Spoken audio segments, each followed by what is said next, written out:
आप सभी लोगों का फिजिक्स फैक्टर चैनल में स्वागत है। सब्सक्रिप्शन फ्री है बच्चों, तो सब्सक्राइब करें मेरे यूट्यूब चैनल को और बेल बटन दबाना बिल्कुल मत भूलना, जिससे आपको मिलेंगे फिजिक्स के सारे लेटेस्ट वीडियो सबसे पहले। हेलो दोस्तों, सो हमारा आज ये इलेक्ट्रोस्टैटिक्स 2 का लेक्चर नंबर 17 है और इस लेक्चर में हम देखेंगे कैपेसिटर्स के बारे में बेसिकली। ठीक है, तो हमारा आज ये थर्ड पार्ट है बेसिकली इलेक्ट्रोस्टैटिक्स 2 चैप्टर का। जैसे मैंने बताया था कि इलेक्ट्रोस्टैटिक्स 2 का 3 पार्ट्स में हम पढ़ेंगे। फर्स्ट पार्ट में हमने डिस्कस किया इलेक्ट्रिक पोटेंशियल और पोटेंशियल एनर्जी के बारे में, और सेकंड पार्ट हमारा कंडक्टर्स था, और ये हमारा थर्ड और लास्ट सेक्शन है इस चैप्टर का, जिसको कि हम बोलते हैं इलेक्ट्रोस्टैटिक्स कैपेसिटर्स। बेसिकली इलेक्ट्रोस्टैटिक्स 2 का कैपेसिटर्स एंड कैपेसिटेंस। ठीक है, तो आज की इस लेक्चर में इसी को हम देखेंगे। तो ये टोटल 4-5-6 लेक्चर्स अराउंड होंगी, मतलब 5-6 लेक्चर्स इसके होंगे, तब हमारा ये कैपेसिटर्स ख़त्म हो जाएगा। और ये इस पूरे मैं बता दूँ तो इस पूरे चैप्टर का ये सबसे इम्पॉर्टेंट पार्ट है, क्योंकि इस क्वेश्चन सबसे ज़्यादा इसी पार्ट से आते हैं, तो आपको इसको अच्छी तरह समझना है। तो चलिए स्टार्ट करते हैं आज का लेक्चर। आप मेरे चैनल पर नहीं हो तो please do subscribe, it gives me motivation to make more such videos.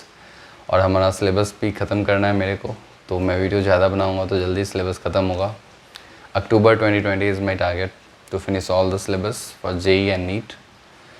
ठीक है, तो चलिए स्टार्ट करते हैं आज का हमारा lecture capacitance and capacitors. Okay, तो टॉपिक लिखा हुआ है, तो सबसे पहले समझते हैं ये कैपेसिटर है क्या।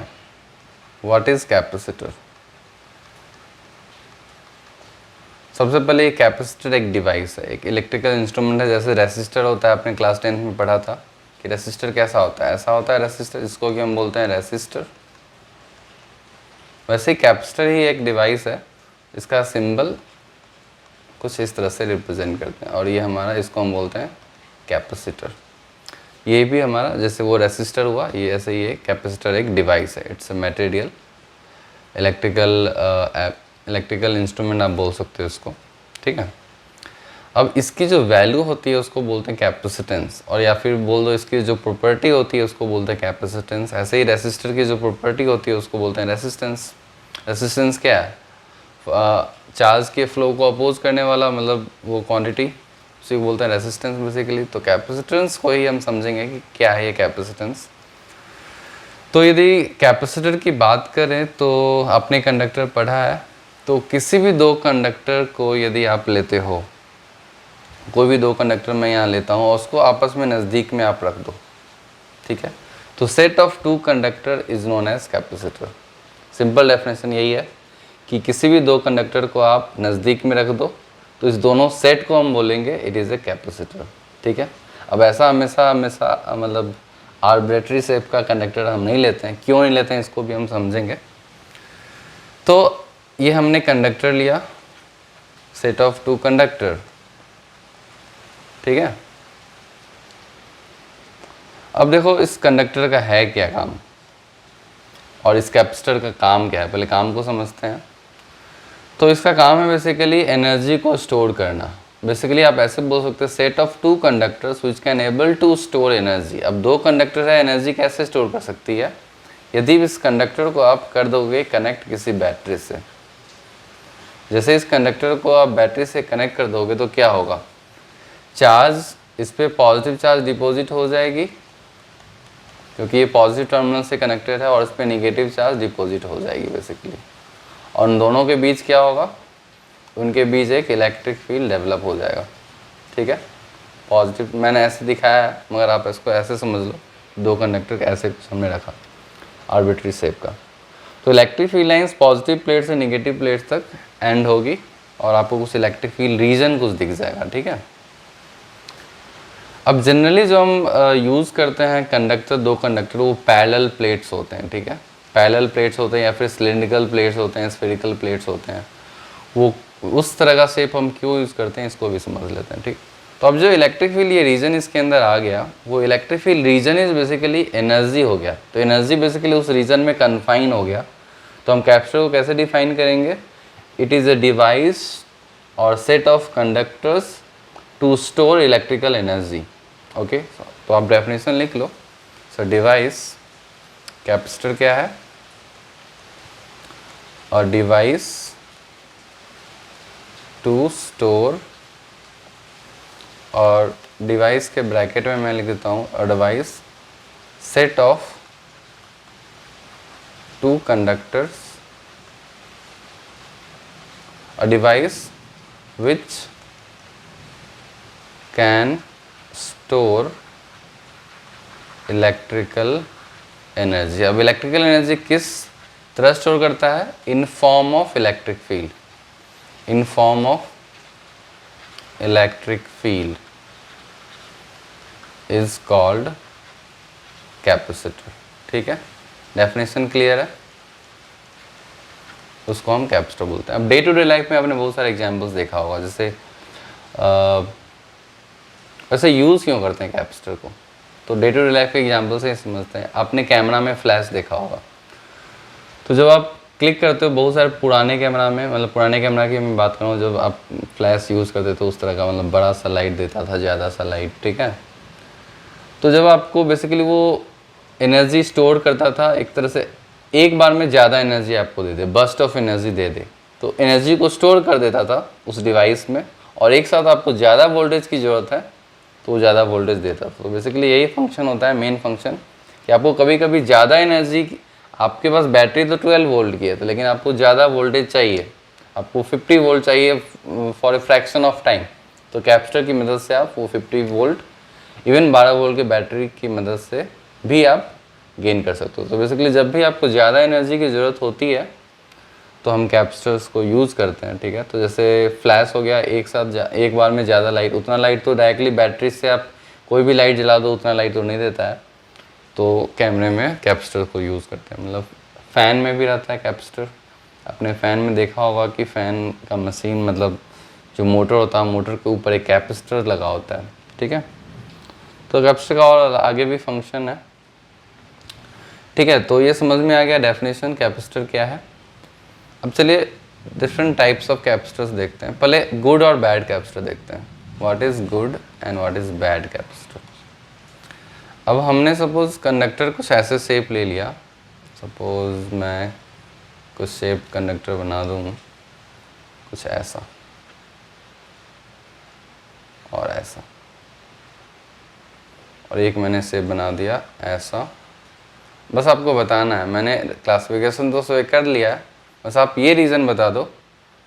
सपोज हमने ये पॉजिटिव चार्ज दे दिया इसको और नेगेटिव चार्ज दे दिया, ये भी पॉजिटिव चार्ज दे दिया, मतलब आप जब बैटरी कनेक्ट करोगे तो ये दोनों पॉजिटिव नेगेटिव चार्ज हो जाएगी।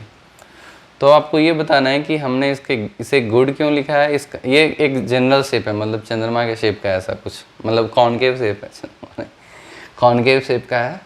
तो दो कैपेसिटर्स ऐसे रखा हुआ है और यहाँ पे दो कॉन्वेक्स मतलब कॉनकेव वो कॉन्वेक्स, इसको ऐसे बोलते हो आप। तो इसको मैंने बैड क्यों बोला है, इसको मैंने गुड क्यों बोला है, रीज़न ही बेसिकली कैपेसिटर को समझाता है। देखो इसको अच्छा कैपेसिटर इसलिए बोलते हैं क्योंकि इसके अंदर जो इलेक्ट्रिक फील्ड लाइन्स है ना वो कंटेन हो रही है, मतलब बर्बाद नहीं हो रही इलेक्ट्रिक फील्ड लाइन, इसी के अंदर पॉजिटिव चार्ज से निकल के नेगेटिव चार्ज में ही वो जा रही है, ठीक है। तो इलेक्ट्रिक फील्ड हमारा कन्फाइंड है, मगर यहाँ क्या हो रहा है, यहाँ तो बाहर जा रहा है, यहाँ कुछ पोर्शन है इलेक्ट्रिक फील्ड, मतलब इस तरह से है। तो एक तरह से बहुत सारी इलेक्ट्रिक फील्ड लाइंस बाहर बर्बाद हो रही है। एक्चुअली इलेक्ट्रिक फील्ड लाइंस मैंने बताया था लास्ट लेक्चर में कि वो एक एनर्जी है, ठीक है। इलेक्ट्रिक फील्ड लाइंस एक एनर्जी है, तो अब एनर्जी हमको हम जितना कन्फाइन कर सकते हैं फिर उस एनर्जी को हम यूज़ कर सकते हैं। यदि हमारा एनर्जी बर्बाद जा रहा है, लीक हो रहा है एक तरह से, तो यहाँ लीक हो रहा है, एनर्जी हमारा बर्बाद हो रहा है, तो उसको हम अच्छा कैपेसिटर नहीं बोलेंगे, अच्छा सेट ऑफ कंडक्टर्स नहीं बोलेंगे। तो चलिए गुड का कुछ और एग्जांपल देख लेते हैं। तो गुड का क्या एग्जांपल देखेंगे, एक तो पैरेलल प्लेट कैपेसिटर, मतलब ऐसा कुछ प्लेट है, रेक्टेंगुलर प्लेट या फिर स्क्वायर प्लेट ऐसा बोल दो, इसको मैंने आमने सामने रख दिया। अब इसको चार्ज करोगे तो क्या होगा, बैटरी से चार्ज करोगे तो ये पॉजिटिव चार्ज हो जाएगा और ये निगेटिव चार्ज हो जाएगा। तो सारी जो फील्ड लाइंस होगी इसको मैं ऐसे रिप्रेजेंट करता हूँ, यदि साइड व्यू देखोगे और ये पॉजिटिव चार्ज है और ये निगेटिव चार्ज है, तो हमेशा सबसे पहले हमेशा इक्वल एंड अपोजिट चार्ज आता है यदि सिमेट्रिक सिचुएशन है तो इलेक्ट्रिक फील्ड लाइंस क्या होगी, इलेक्ट्रिक फील्ड लाइंस ऐसे होगी, ठीक है। तो कन्फाइंड है, अब देख लो यहाँ पे इलेक्ट्रिक फील्ड लाइंस कन्फाइंड है, मतलब बर्बाद नहीं हो रही है, ठीक है। तो ये हमारा अच्छा कैपेसिटर है। तो इसको हम बोलते हैं, इसका एक नेम है, इसको हम बोलते हैं पैरेलल प्लेट कैपेसिटर, ठीक है, पैरेलल प्लेट कैपेसिटर। ऐसे ही अच्छा कैपेसिटर में सिलिंड्रिकल कैपेसिटर भी होता है, जिसमें मैक्सिमम मैन्युफैक्चरिंग यूनिट्स या फिर जो भी इलेक्ट्रिकल इंस्ट्रूमेंट्स बनते हैं, मतलब मैक्सिमम जगह सिलिंड्रिकल कैपेसिटर यूज़ होता है। लेकिन हमें सिलेबस में हमें सिलेबस में ज़्यादा पढ़ना है पैरेलल प्लेट कैपेसिटर के बारे में, ओके। तो सिलिंड्रिकल कैपेसिटर कुछ इस तरह से होता है। अब बैड में बना रहा हूँ, मगर आप समझ लेना, दैट इज़ गुड ओनली। तो ऐसा मैंने कुछ सिलेंडर बनाया और इसके अंदर एक कॉन्सेंट्रिक सिलेंडर मैंने बनाया, मतलब 2 कंडक्टिंग पार्ट है, शेल बोल सकते हो, 2 सिलिंड्रिकल शेल है। और एक को मैंने पॉजिटिव चार्ज दे दिया और या फिर बैटरी पॉजिटिव टर्मिनल से कनेक्ट कर दिया, एक को नेगेटिव टर्मिनल से कनेक्ट कर दिया। तो अब ध्यान से देखोगे, यहाँ जो इलेक्ट्रिक फील्ड लाइन्स होगी वो रेडियली आउटवर्ड होगी, रेडियली आउटवर्ड। इसका टॉप व्यू मैं बना देता हूँ। टॉप व्यू देखोगे तो कुछ इस तरह से दिखेगा। तो इलेक्ट्रिक फील्ड लाइन्स कैसी होगी, इलेक्ट्रिक फील्ड लाइन्स मतलब कुछ इस तरह से होगा।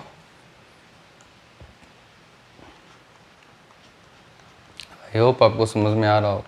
तो इलेक्ट्रिक फील्ड लाइन्स कुछ इस तरह से कन्फाइन होती है। तो ये हमारा सिलिंड्रिकल कैपेसिटर का एग्जाम्पल है, ठीक है,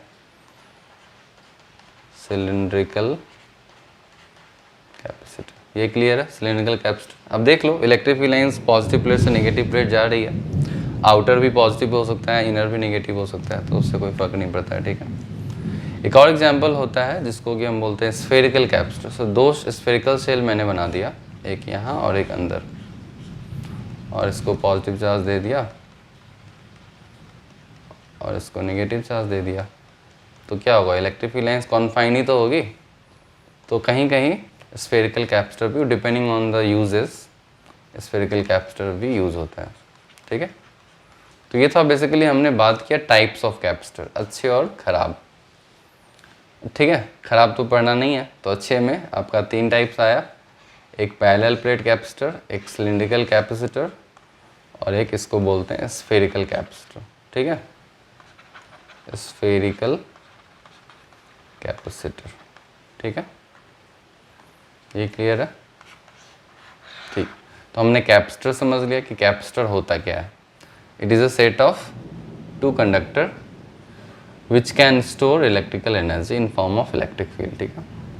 अब इसका हमें वैल्यू निकालना। अब स्टोर कर सकता है तो कितना स्टोर करेगा एनर्जी भाई, तो किस पे डिपेंड करेगा, उसके शेप पे डिपेंड करेगा ऑब्वियसली। सो एनर्जी स्टोरिंग किस पे डिपेंड करता है, उसके शेप पे, और शेप उसका शेप को हम डिफाइन करते हैं बेसिकली, उसकी कुछ वैल्यू होगी। जैसे रेसिस्टर का लेंथ एरिया पे डिपेंड करता है ना, रेसिस्टेंस कितना वो अपोज करेगा, वैसे ही इसका भी एरिया हो गया, इसके अंदर का मीडियम हो गया, क्या हम इसके अंदर रखते हैं, ठीक है, और इसके बीच का डिस्टेंस हो गया। तो ये सब पे बेसिकली इसका एक वैल्यू बोला जाता है, जिसको कैपेसिटेंस बोलते हैं, ठीक है। तो चलिए अब कैपेसिटेंस को समझते हैं।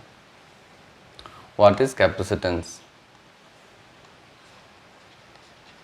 कैपेसिटेंस, कैपेसिटेंस जैसे रेजिस्टेंस, इसको कैपिटल C से रिप्रेजेंट करते हैं।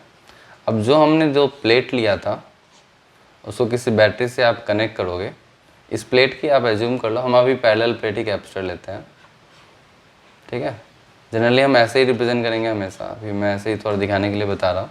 तो इसकी area suppose cross section area, दोनों आमने सामने की एरिया A है, ठीक है, और इनके बीच का डिस्टेंस D है, ठीक है, और इनके बीच का मीडियम जस्ट एयर मान लो या वैक्यूम मान लो, ठीक है, मीडियम कुछ भी नहीं है, भरा हुआ। तो कैपेसिटर, ठीक है।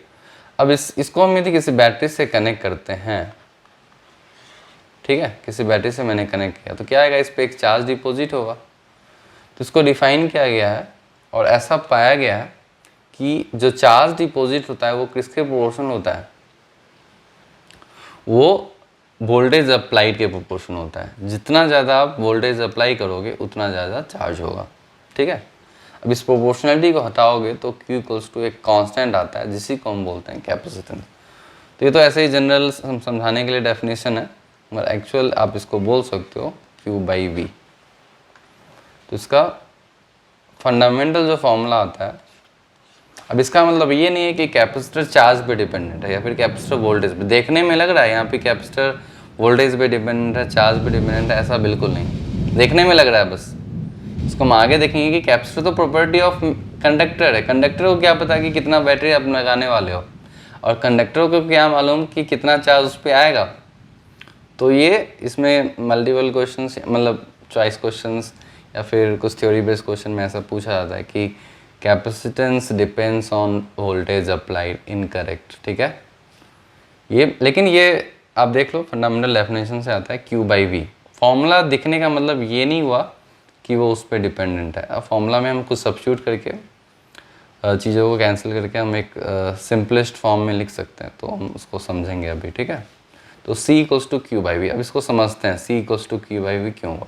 अब ये जो C की वैल्यू है, तो बेसिकली कैपेसिटर कितना ज़्यादा होगा किसी का, उस कैसे हम बताएंगे। किसी भी कंडक्टर में यदि उसमें चार्ज स्टोर करने की कैपेसिटी वोल्टेज के रेस्पेक्ट में जितना ज़्यादा होगा, वो कैपेसिटर उतना ज़्यादा उसकी वैल्यू होगी। ठीक है, कोई कैपेसिटर, कोई डिवाइस कम वोल्टेज अप्लाइड करने में ज़्यादा से ज़्यादा चार्ज स्टोर कर सकता है, तो उसको बोलते हैं वो ज़्यादा कैपेसिटेंस, ज़्यादा उसकी कैपेसिटी है, आप बोल सकते हो। मतलब काफ़ी ऑब्वियस है, मतलब चार्ज स्टोर करने की कैपेसिटी यदि किसी की ज़्यादा होगी तो हम उसको बोलेंगे ज़्यादा उसकी कैपेसिटी है। और ऐसे ही बोल सकते हैं ज़्यादा एनर्जी स्टोर करने की कैपेसिटी है। ठीक है, लेकिन ये तो था एक general formula C equals to Q by V. अब इसका फंडामेंटल भी बोल सकते हो। अब इसको हम डिराइव करते हैं कि इसका एक्चुअल फार्मूला क्या आता है। ठीक है, जो कि प्रॉपर्टी ऑफ कंडक्टर पे डिपेंड करता है, उसके एरिया पे डिपेंड करेगा, डिस्टेंस बिटवीन देम और मीडियम जो है उस पर डिपेंड करता है एक्चुअली वो फार्मूला। ठीक है, तो उसको समझते हैं और उसी को बोलते हैं finding the value of capacitance. तो इसको हम बोलते हैं finding the value of capacitance.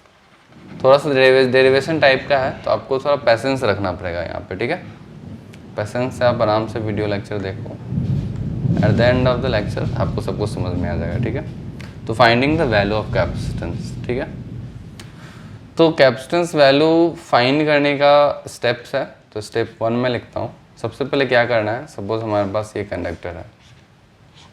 ठीक है, तो हमने क्या दिया, एक बैटरी से कनेक्ट किया। सो connect with battery, first step, any battery, एक आर्बिट्री बैटरी जिनको लो V से कनेक्ट कर लिया। ठीक है, स्टेप 2।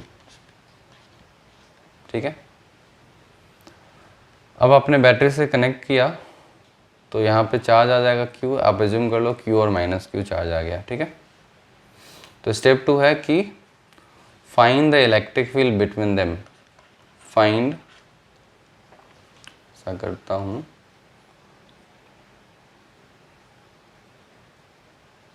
तो आप इसके बीच इलेक्ट्रिक फील्ड, या फिर ऐसा बोलो एज्यूम चार्ज ऑल्सो। ये हमने यहाँ पे चार्ज एज्यूम कर लिया, तो assume charge on each plate. तो हमने चार्ज भी Q एज्यूम कर लिया और मेरे को रिलेशन पता है C equals to Q by V. ठीक है, स्टेप नंबर 3। स्टेप नंबर 3 हमारा क्या है कि find the electric field, find the electric field between plate. ठीक है, तो इलेक्ट्रिक फील्ड क्या होगा, यहाँ पे हमारा पॉजिटिव चार्ज है और ये इसकी पोटेंशियल V है और इसकी पोटेंशियल 0 है। तो इलेक्ट्रिक फील्ड की वैल्यू क्या होगी, और इसके बीच का डिस्टेंस D है, तो इलेक्ट्रिक फील्ड तो कांस्टेंट आएगा और उसकी वैल्यू होगी V by D।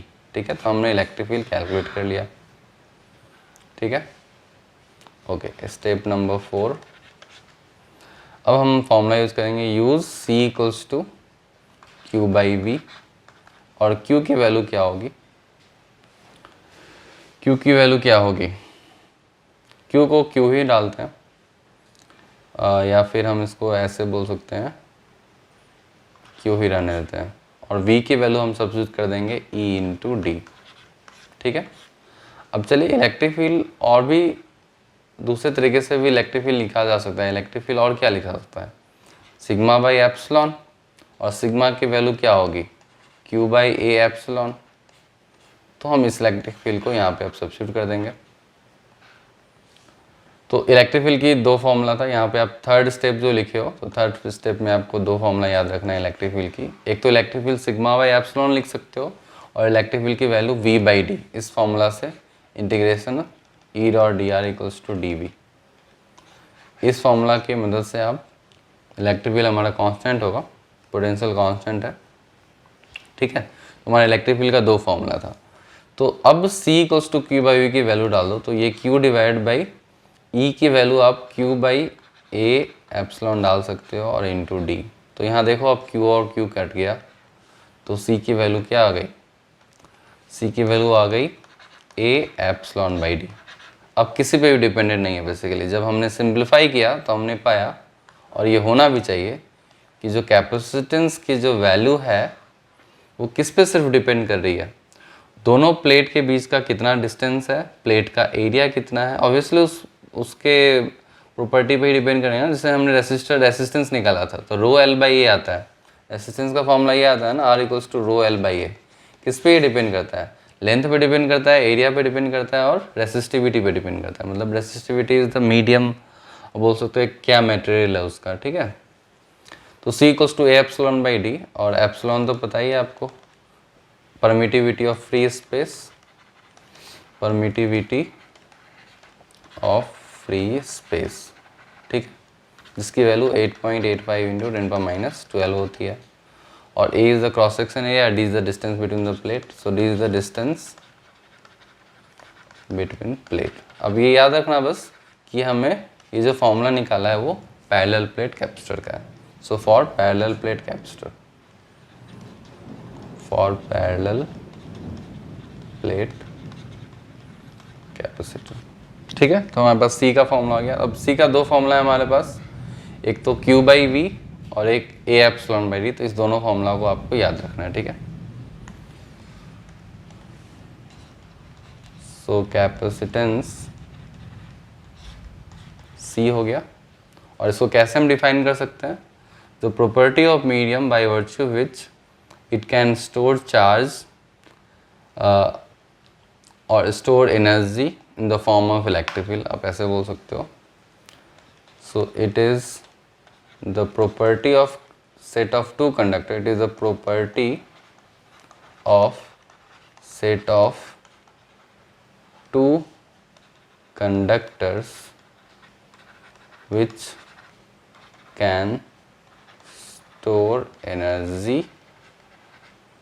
or charge per unit voltage applied, ठीक है। तो ये कैपेसिटेंस, अब इसका ऐसा यूनिट भी देख लेते हैं। जैसे रेसिस्टर का ओम था, तो इसका जो ऐसा यूनिट आता है, इसका चलो फॉर्मूला लिख देता हूँ पहले। तो दो फॉर्मूला यहाँ निकल के आता है, C equals to Q by V और C equals to A epsilon by D. इस दोनों फॉर्मूला को आपको याद रखना है, ठीक है।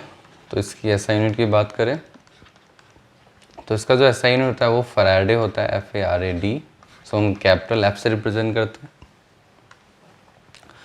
तो 1 फैराडे आप क्या लिखोगे, 1 farad equals to Q by V, so coulomb per volt भी लिख सकते हो, ठीक है। अब ये फैराडे जो है काफ़ी बड़ा यूनिट है, तो जनरली हम यूज़ करते हैं माइक्रो फैराडे। तो 1 माइक्रो फैराडे की वैल्यू होगी 10⁻6 फैराडे, और मिली फैराडे यूज़ करेंगे। मैक्सिमम जगह माइक्रो फैराडे ही हम यूज़ करते हैं, ठीक है। और चार्ज माइक्रो कूलम में हम यूज़ करते हैं। तो इसका ऐसा यूनिट हो गया, ठीक है। आई थिंक मैंने अब कवर कर दिया है, ओके। चलिए एक छोटा सा मैं क्वेश्चन आपसे पूछता हूँ कैपेसिटर निकालने का, कैपेसिटेंस निकालने का।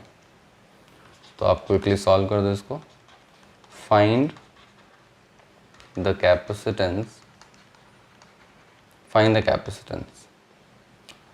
और सपोज मैंने एक प्लेट दे दिया आपको ऐसा, दो प्लेट दे दिया आपको, और इसकी डायमेंशंस है A B, ठीक है, और इनके बीच का डिस्टेंस C है। ये भी same dimension A B C, ठीक है। उनके बीच मीडियम एयर है, तो आपको सी की वैल्यू निकालनी है। ठीक है, तो आप निकालो इसको, काफ़ी सिंपल है। तो हम क्या फॉर्मूला यूज़ करेंगे, यहाँ बैटरी वे कनेक्ट करने की कोई ज़रूरत नहीं है, डायरेक्टली हम A epsilon by D use करेंगे। ए की वैल्यू क्या होगी, area of the plate, A into B and epsilon divide by distance कितना है सी। तो इसका कितना आंसर आ जाएगा, A B epsilon by C. तो ये हमारा आंसर आ गया। ठीक है, इस तरह से क्वेश्चन को आप आसान सा क्वेश्चन को सॉल्व कर सकते हो। ठीक है, तो ये अभी के लेक्चर में तो बस हमने इंट्रोडक्शन देखा कैपेसिटर के बारे में और कैपेसिटेंस के बारे में। आगे लेक्चर में हम ग्रुपिंग ऑफ कैपेसिटर देखेंगे कि जब कैपेसिटर को आप कनेक्ट करते हो 2-3 आपस में तो किस तरह से कनेक्ट करते हो, तो इसका सीरीज और पैरेलल कॉम्बिनेशन है। तो सीरीज और पैरेलल कॉम्बिनेशन पे हम प्रॉब्लम्स देखेंगे। ठीक है, और फिर उसके बाद फिर एनर्जी इन द कैपेसिटर्स देखेंगे। तो इस तरह से हमारा लेक्चर बढ़ेगा। ठीक है, तो चलिए आज के लेक्चर के लिए इतना ही, मिलते हैं नेक्स्ट क्लास में।